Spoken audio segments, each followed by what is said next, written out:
Hello everyone and welcome to an EverQuest 2 special report. The top story is Libant heritage crates, mistaken news stories, and what to expect for the future.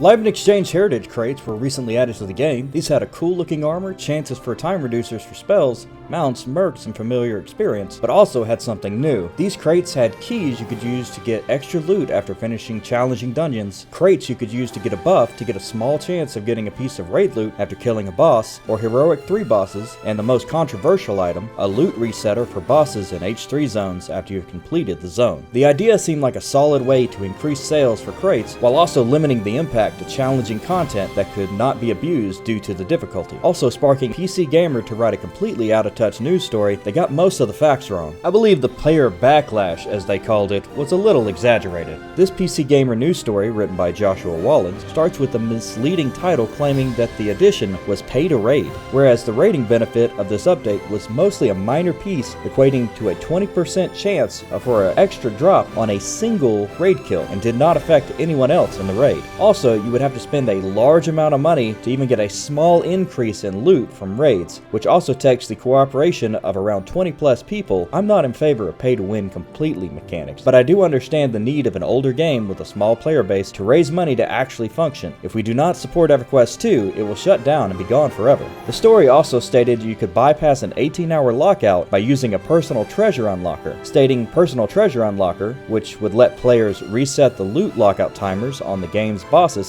effectively giving anyone with money as many shots at a rare drops as they could stomach. This statement is only partially true. This was for a heroic 3 zone. You could not respawn the bosses in a raid except for the normal zone resetter that everyone gets for doing their daily heritage crate, which would result in a reset of all the loot anyway. Heroic 3 zones are intense fights with raid level mechanics that are so challenging, only a handful of people in the game at this time have completed all of them to get the coveted buff increase. Also, the keys to get more loot came from the crates, only worked on the final boss, which is singularly harder than all the other bosses in the zone, and you could only use 3 at a time. Meanwhile, loot unlockers can be used on bosses only after you have finished the zone, waited 30 minutes, reset, and go back in. These zones generally take a while to finish anyway, if you even finish at all, in a single play session, due to the difficulty. Then you would need to reset, go back in, and do them all again. There's also only a handful of people in the game who could accomplish this task to begin with. The forum reaction and the in-game reaction were completely different. While everyone I knew was throwing a few bucks at a stack of crates they normally wouldn't buy to get a few keys to get more loot.